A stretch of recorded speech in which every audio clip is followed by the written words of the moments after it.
독일 하원은요, 지역구 의원하고 비례대표 의원으로 구성이 되는데 독일 전체를 인구 비례로 나누어서 총 299개의 지역구를 갖고 있고 우리나라처럼 지역구에서 1등을 하게 되면 국회의원 당선자로 결정되는 그런 형태인데 실제로 우리나라하고는 약간 다릅니다. 뒤에서 설명드리겠습니다. 그 다음에 이 299명하고 동일한 숫자의 비례의원이 있습니다. 그래서 독일은 법정 의원 의석수가 598명이 됩니다. 그래서 지역구 299명, 그 다음 비례대표 299명 더하면 598명이 되는데요.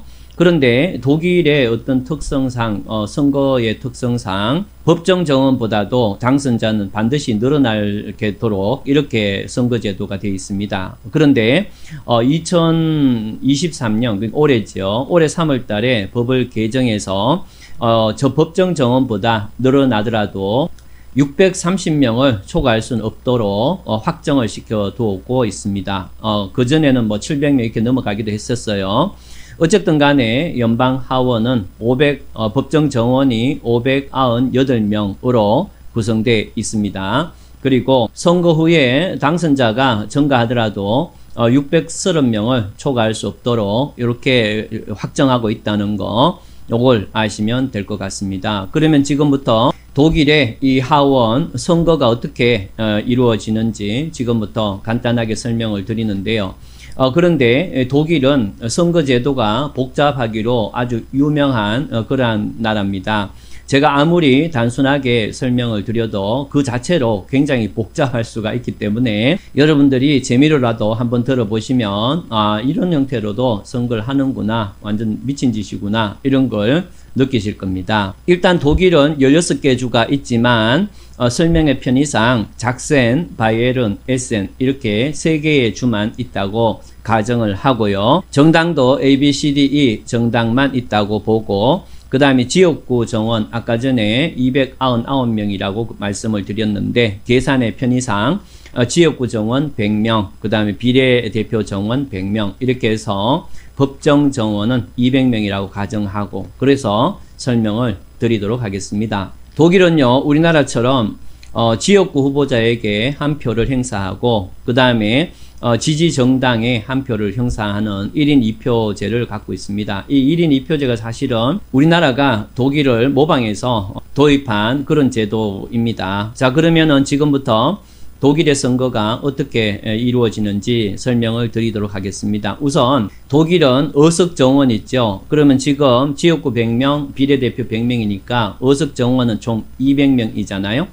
이 200명을 주 인원수에 비례해서 각 주가 얼마나 갖고 갈 수 있는지 먼저 그거부터 정합니다. 그러니까 의석정원을 지금 3개의 주가 있다고 가정을 했으니까 의석정원이 200명인데 각 주의 인구의 비율을 이렇게 보고 그 인구의 비율대로 200명을 나눠 가져요. 그래서 만약에 인구 비율이 작센주가 50%라면 200명 중에 100명을 배정을 받고요. 그 다음에 동일한 개념으로 바이에른주 60명, 헤센주 40명 이렇게 일단 의석정원을 각 주의 인구 비율로 이렇게 주에게 나누어 줍니다. 자, 그런 다음에 이제 각 주별로 정당 지지율을 이렇게 보는데요.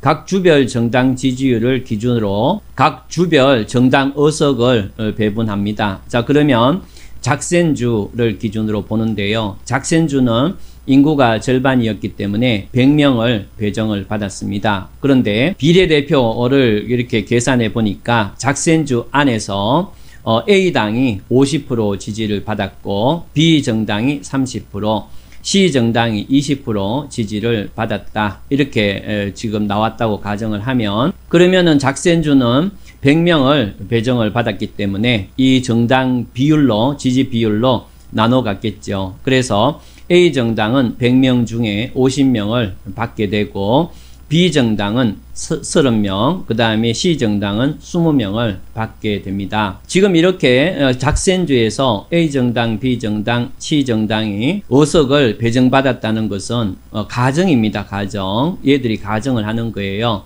그래서 작센주 A정당은 50% 지지를 받았으니까 너네들은 50명 가지고 갈 수 있어 이 뜻입니다. B정당은 30명 가지고 갈 수 있고 C정당은 20명을 가지고 갈 수 있다 이런 뜻입니다. 자, 그런데 앞에서 이 1인 2표라 그랬죠. 지역구 후보자에게도 한 표를 행사해야 된다 이렇게 말씀드렸는데 지금까지는 정당 지지율을 투표한 그것만 가지고 지금 이까지 온 겁니다. 그런데 지역구 당선자를 이렇게 계산을 해봅니다. C정당은 이 작센주에서 20명을 배정받았죠. 그런데 작센주에서 지역구가 많아서 지역구에서 이 당선자는 몇 명인가 보니까 23명이나 당선됐습니다. 작센주에서 C정당은 20명을 배정받았는데 지역구 당선자가 23명이나 돼서 3명이 초과됐죠.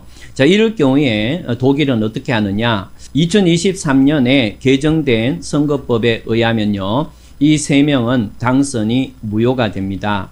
황당하죠? 우리나라처럼 지역구에서 1등을 했어요. 1등을 했는데 이 배정된 인원수보다 더 많이 당선을 되면 어떤 지역에서 1등을 했더라도 그 중에 3명은 당선이 취소되는 겁니다. 그러면 23명 중에 어떤 사람 3명을 당선자 무효로 만들 것이냐에 문제가 있는데요. 이 당선자 전체를 그러니까 23명을 쭉 지지율로 쭉 나열하는 겁니다. 그래서 1등 하긴 했지만 어떤 각각의 지역에서 1등 하긴 했지만 그 1등의 지지율이 가장 낮은 3사람을 제거시켜 버립니다. 그래서 지역구에서 독일에서는 지역구에서 1등을 하더라도 당선자로 되지 못하는 그런 지역구가 발생을 하게 되는 이상한 형태를 갖고 있는 거죠. 그런데요, 역으로요, 지역구에서 지금처럼 배정받은 인원수보다 적게 당선되는 경우도 있겠죠. B정당을 예를 들겠습니다. B정당은 작센 지역에서 의석을 30% 지지를 받아서 30명을 배정을 받았는데요. 그런데 당선자가 26명밖에 되지 않습니다. 이럴 경우에는 그러면 부족한 4명을 채워주느냐? 그건 또 아니에요. 그냥 26명으로 그냥 인정을 해버립니다. 자, 그래서 여기서 이렇게 선거의 계산이 끝나면 그렇게 복잡한 게 아니죠. 독일은요, 여기서 다시 또 다른 절차가 남아 있습니다. 뭔가 하면은 지금까지는 주별로 계산을 했어요. 그래서 이 각각의 주에서, 그러니까 작센주, 바이에른주, 헤센주, 이 각각의 주에서 각각의 정당이 얼마나 지지를 받았느냐를 전국적으로 계산을 합니다. 그러니까 아까 전에는 주별로 일단 배정을 한 다음에 뭐 지역구에서 더 초과되든지 부족해지든지 하게 되면 초과되면 그만큼 지역구의 당선자를 무효시키고 부족하면 그냥 놔둔다 이렇게 얘기했잖아요. 그래서 일단 각 주별 지지율하고 그래서 그 지지율로 분배된 가정된 의석하고 그 다음에 지역구 당선자의 어떤 수치를 조정을 이렇게 하는 게 앞에 설명드렸던 과정입니다. 그런 다음에 이것을 전국적으로 정당 지지율을 다시 합산을 합니다. 그런 다음에 지역구 당선자도 다시 합산을 이렇게 시켜요.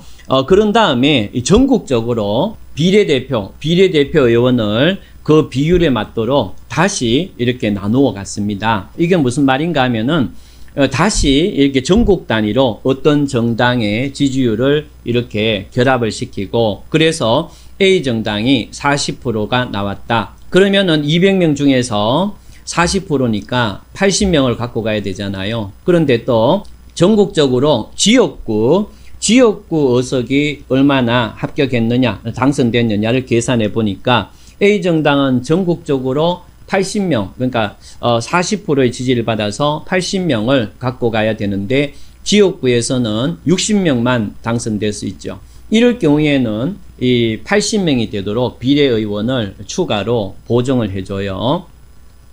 그렇게 해서 전국 단위로 이 정당의 지지율과 지역에서 당선된 그러한 지역구의원을 결합시켜서 총수로 이렇게 계산해서 부족분, 그 지지율의 부족분만큼은 그만큼 비례의원을 추가로 배정을 해서 비율과 일치시킨다는 거죠. 이런 식으로 이제 전국적으로 보정을 하게 됩니다. 그런데 이럴 경우에 지역구에서 당선자가 지지율보다 더 많이 당선되는 경우는 없습니다. 왜 그런가 하면은 아까 전에 각 주에서 더 많이 당선된 지역구 의원은 무효화시켰잖아요. 그렇기 때문에 전국적으로 이렇게 비율로 계산했을 때 지역구 의원은 반드시 이 비율보다 낮도록 돼 있고 그 낮은 만큼 비례의원을 배정을 하게 되고 그래서 정당은 전국적인 지지율만큼 국회 의석을 갖게 되는 겁니다. 그런데 이런 식으로 또 끝나면 그다음은 또 독일 선거제도가 섭섭하지요. 이렇게 전국적으로 A당이 그래서 10% 지지를 받아서 그래서 의석수를 80명 맞추었다. 자, 이런 다음에는요, 이 A당, 그러니까 아까 전에 세 주가 있었잖아요. 세 주에서 A당을 지지한 비율, 그러니까 전국적으로 A당이 40% 지지를 받았다면, 그러니까 A당이 총 지지받은 게 40%인데, 40%의 절반, 20%를 작센이 A당을 지지해줬다 그러면, 이 80명의 총 의석 중에서 40명을 작생주로 이렇게 배정을 해요. 또 이런 절차를 거칩니다. 짧은 시간에 2023년도 변경된 독일 선거제도를 설명드리기가 쉽지 않은데 어쨌든 간에 여러분들 제 설명 이렇게 대충 들어봐도 독일이 얼마나 선거제도가 끔찍하고 복잡한지 여러분들이 잘 아실 겁니다. 미국하고 영국, 프랑스에서는요, 비례대표 제도를 갖고 있지 않습니다. 그런데 왜 독일은 이렇게 비례대표의 목숨을 걸고 완전히 이렇게 집단주의적 형태를 취하고 있는가? 그걸 지금부터 설명을 드리도록 하겠습니다. 독일은요, 선거제도가 어떻게 만들어졌는가 하면은 2차 대전 때 연합국한테 졌잖아요. 그래서 영국이 잠시 독일을 이렇게 군정을 실시했습니다. 그때 영국이 약간의 영향을 주긴 했지만 어쨌든 간에 독일의 3인당하고 기민당의 어떤 합의에 의해서 만들어진 게 지금 제가 설명드렸던 이런 선거제도의 기초였어요. 그런데 자유주의하고 개인주의가 좀 강한 영국이나 미국, 프랑스에서는요, 비례대표 제도를 실시하지 않습니다. 프랑스에서 상원에서 극히 일부인 경우에 비례대표를 실시하는 경우가 있긴 한데요.